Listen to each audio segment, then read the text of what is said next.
Guys, welcome to the channel. Today we'll be flying with KLM from Toronto to Amsterdam, and we'll focus specifically on the difference between regular economy, economy comfort and premium economy, or premium comfort as KLM likes to call it.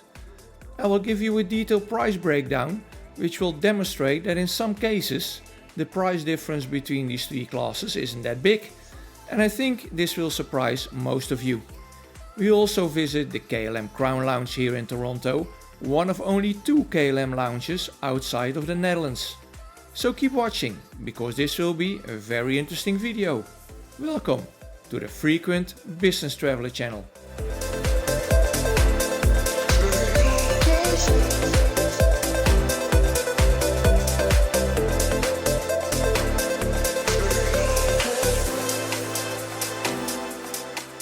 Here we are in Toronto.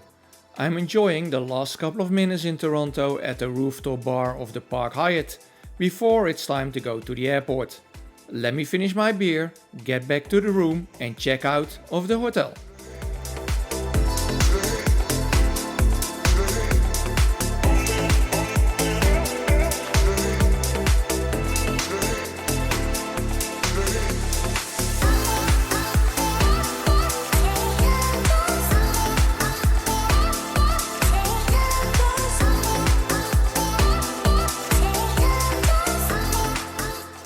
And while going back to the room, checking out of the hotel and heading to the airport, let me tell you something about today's flight. Originally my intention was just to make a video about economy comfort. However, at the gate I was upgraded to premium economy. Very nice of course, but I already reviewed KLM Premium Economy for the channel. Please check out the link of that video in the top right hand corner. But I did fly economy comfort coming to Toronto, so that gave me the idea of doing a comparison video including a detailed price breakdown.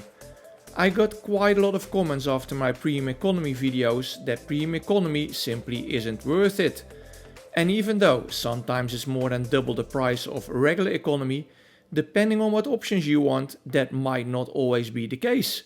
Therefore I will do a detailed price breakdown to show you that sometimes picking economy comfort or even premium economy is really worth considering and the price difference isn't that big. And no, I'm not paid by KLM to say this.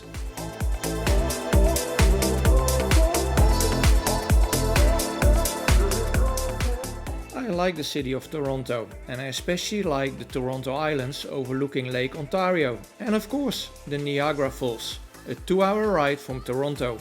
And I can recommend visiting the old power station, where you can walk through the tunnel to get a pretty nice perspective of the falls.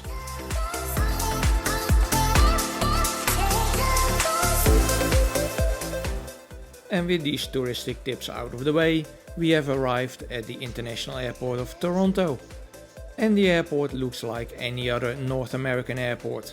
But I'm curious about the KLM Lounge, which recently opened in Toronto.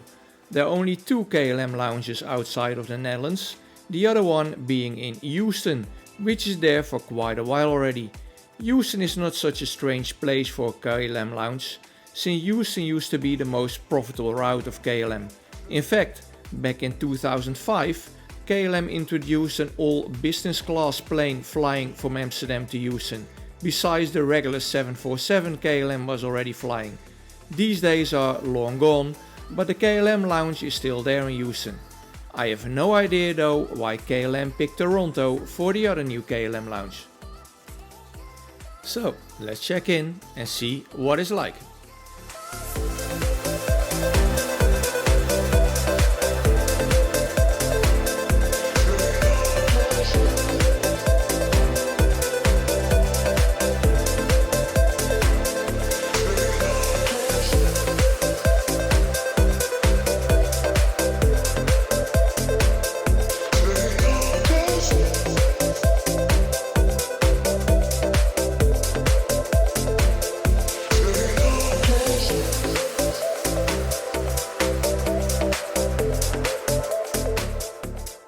Here we are, the new KLM Lounge in Toronto. And by the way, I could access this lounge because I'm Platinum Elite with KLM. Windows overlooking the tarmac is always good. It's not too big, but at least when I was there was sufficient seating, and they even tucked away some KLM business class houses in the corner.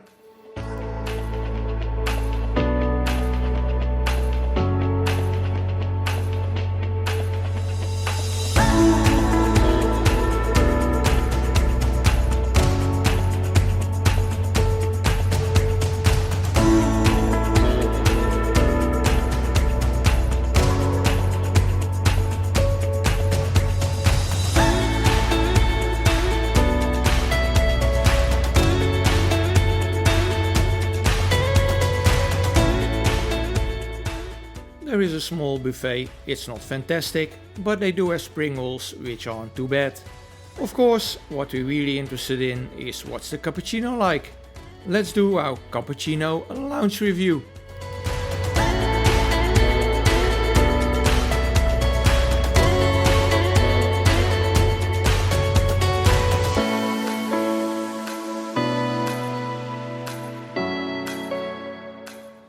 And the machine ran out of milk, so let's retry that one. After the milk refill, I will just add some hot milk, so I guess this will become a latte review instead of a cappuccino review. But this latte was surprisingly good. I will score it a 7.0.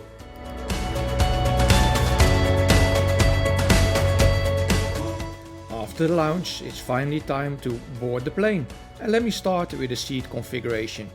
The 787-10 we're flying today has 4 rows of Premium Economy in a 2-3-2 configuration.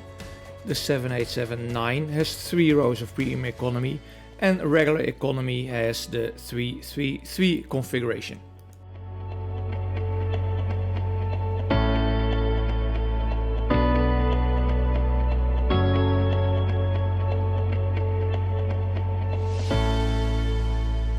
Here we are in the Premium Economy cabin, and you will see immediately that these seats are much wider than in Economy class.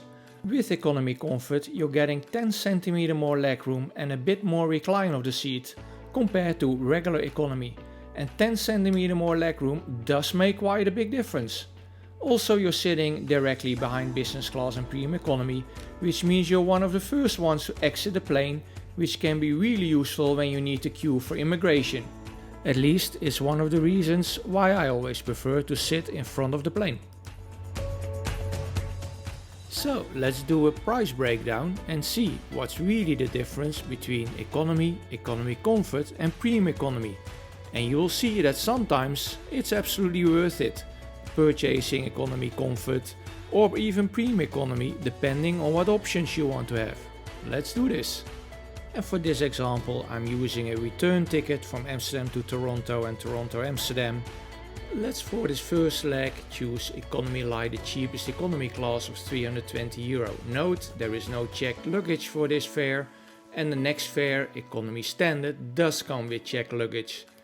The price difference of roughly €70 is the same that you would need to pay if you would still want to check in luggage with your Economy Light ticket.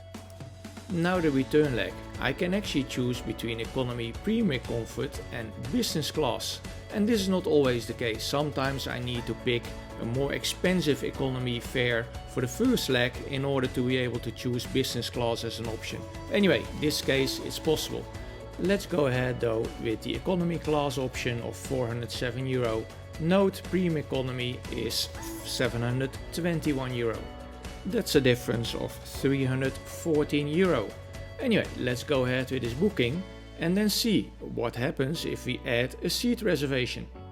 By the way, if you're Platinum Elite, Economy Comfort comes complimentary, so you don't need to pay for that. In the past, Silver and Gold members would get a discount, but that's no longer available. For this example though, I'm not using my own profile, but I'm just using a random person without Flying Blue status.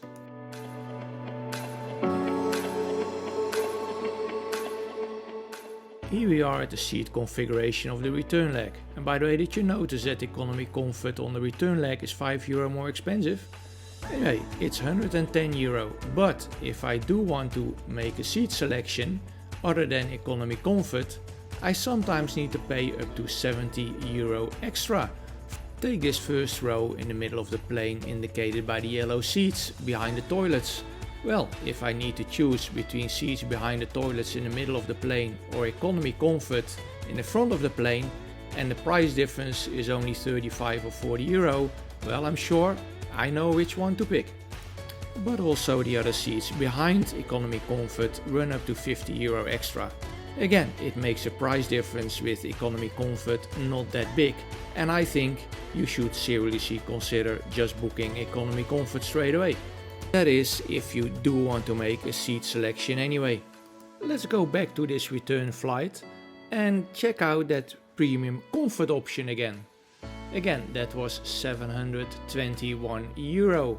Now remember, if I choose the light option, €407, and I added economy comfort, it would add up to €517. And the price difference with premium economy would only be €204.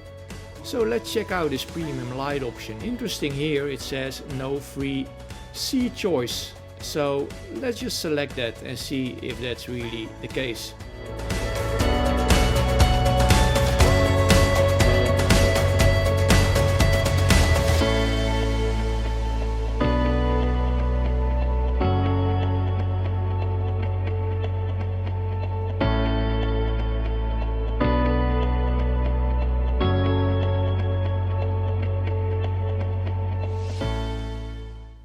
And here I can actually choose my premium comfort seat for free. Again, maybe a buck, but it's free. And so for a delta of only €204, I can now select premium economy, a much better seat with all the sky priority benefits. So again, not such a big difference, and I think definitely worth considering. And on the sky priority benefits, that does include Sky Priority check-in, which can save you quite some time, especially when it's pretty busy. So let's just recap. If I book on the return leg regular economy without seat reservation, I pay €407. If I just add economy comfort, I pay €517. If I just choose premium economy, I pay €721. Again, not such a big difference, and I think worth considering buying economy comfort or even premium economy. Premium economy does come with better, at least it should be, and more food options. So let's just check out the food and compare what we got with economy class versus premium economy. On the way to Toronto in economy, we got the traditional choice between chicken and pasta. I reviewed both, and these weren't too bad actually. The appetizer wasn't so appealing. For dessert, a cake was handed out. In premium economy, there is a choice of 3 main dishes. I chose the beef salad, which was also pretty good. But the highlight of the dish was the appetizer, the tuna seaweed appetizer. That was really brilliant and was really a step up from regular economy. For dessert, a Häagen-Dazs ice cream was handed out, which was really nice. Before arrival, breakfast was handed out, and I must say the salmon, ham and cheese tasted really fresh and was really good. In economy class before arrival, a pizza bread is handed out. There's one more thing to note about the premium economy cabin, and that's the fact that it's a pretty relaxed and comfortable cabin to be in. There is not so much traffic, and it's just a lot more quiet than the regular economy class cabin. So, time for conclusion. Of course it was great, we got a complimentary upgrade to premium economy and we could again compare regular economy with premium economy. As I've shown in the price breakdown, sometimes it's really worth it to consider regular economy comfort or even premium economy. And again, I think the difference between premium economy and economy comfort is still worth considering the product. Thanks for watching and see you next time.